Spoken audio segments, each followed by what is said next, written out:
Hello guys, welcome back to my channel. तो आज की वीडियो बहुत डिमांडिंग वीडियो है क्योंकि बहुत सारों के मुझे क्वेश्चन आते हैं कि कैसे हम नर्सिंग ऑफिसर बन सकते हैं एम्स में। तो ये वीडियो उनको ज़रूर देखनी चाहिए जो नर्सिंग में अपना करियर बनाना चाहते हैं, जो बीएससी कर रहे हैं और जिनका गोल है कि नोटसेट 2023 देना है। तो उन लोगों को ये वीडियो ज़रूर देखनी चाहिए। तो वीडियो स्टार्ट करने से पहले मैं अपना इंट्रोडक्शन दे देती हूँ। मैं Puja Goyal, nursing officer in AIIMS Bhopal since 2018 first batch. तो मैंने एम्स स्पेसिफिक एम्स भोपाल का एग्जाम दिया था और ये नोटसेट हुआ है जो वो 2020 के बाद हुआ है। तो एम्स एक ऑटोनोमस बॉडी होती है सेंट्रल गवर्नमेंट की, और पहले क्या होता था कि सभी एम्स अपना अपना एग्जाम कंडक्ट करवाते थे।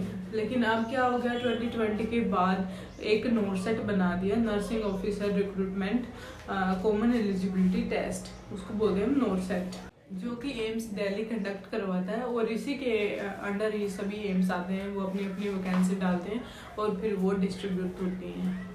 तो चलिए हम देखते हैं कि नोटसेट की क्या क्या रिक्वायरमेंट्स होती हैं। तो सबसे पहले आती है एलिजिबिलिटी, कौन कौन एलिजिबल है पर्सन एग्जाम देने के लिए। जैसे कि आपकी जो 12th है वो मेडिकल से होनी चाहिए, फिर बीएससी नर्सिंग की होनी चाहिए। सेकंड आती है कि अगर आपने 12th है जो आर्ट से की है, और फिर आप क्या कर सकते हो, जीएनएम कर सकते हो। तो जीएनएम के बाद आपके पास 50 बेडेड हॉस्पिटल का एक्सपीरियंस होना चाहिए 2 इयर्स का।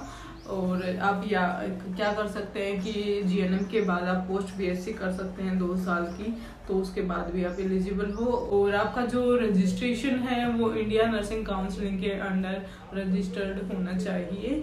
अब सेकंड आती है एज, मिनिमम एज 18 ईयर्स होनी चाहिए और मैक्सिमम एज 30 ईयर्स होनी चाहिए। अगर आप इन सर्विस में हो तो आपकी 5 ईयर एक्सटेंड हो जाती है। तो कैटेगरी के अकॉर्डिंग भी आपका एज का रिजर्वेशन रहता है उसमें। हाँ जी, तो इसके फॉर्म्स हैं जो जुलाई और अगस्त महीने में निकलते हैं, सितंबर में या फिर अक्टूबर में एग्जाम होता है और रिजल्ट भी 1 महीने के अंदर ही आ जाता है। तो अब आती है form fees. Form fees most of journal के लिए होती है 3000 और SC/ST के लिए होती है 2400। और अगर आप डिसेबल हो तो फॉर्म फीस नहीं लगती। अब आता है एग्जाम पैटर्न। ये कंप्यूटर बेस्ड टेस्ट होता है, इसमें 200 क्वेश्चन आते हैं, 180 होते हैं जो आपने कोर्स में पढ़े हैं उससे रिलेटेड होते हैं, उसी सब्जेक्ट से रिलेटेड होते हैं, और 20 क्वेश्चन है वो जनरल नॉलेज से रिलेटेड होते हैं। ये हमें 3 आवर्स में कंप्लीट करना होता है। तो चलिए हम बात करते हैं नेगेटिव मार्किंग की। इसमें 1/3 नेगेटिव मार्किंग होती है। तो अब हम बात करते हैं सैलरी की। जो लेवल है नर्सिंग ऑफिसर का वो 7 होता है, और जो ग्रेड पे होती है वो 4600 होती है, और नर्सिंग ऑफिसर ग्रेड बी में आते हैं। चलिए अब बात करते हैं सिलेबस की। सिलेबस इसमें जो आपने फर्स्ट ईयर से 4th ईयर तक पढ़ा है बस वही आता है, बाहर से सिलेबस नहीं आता।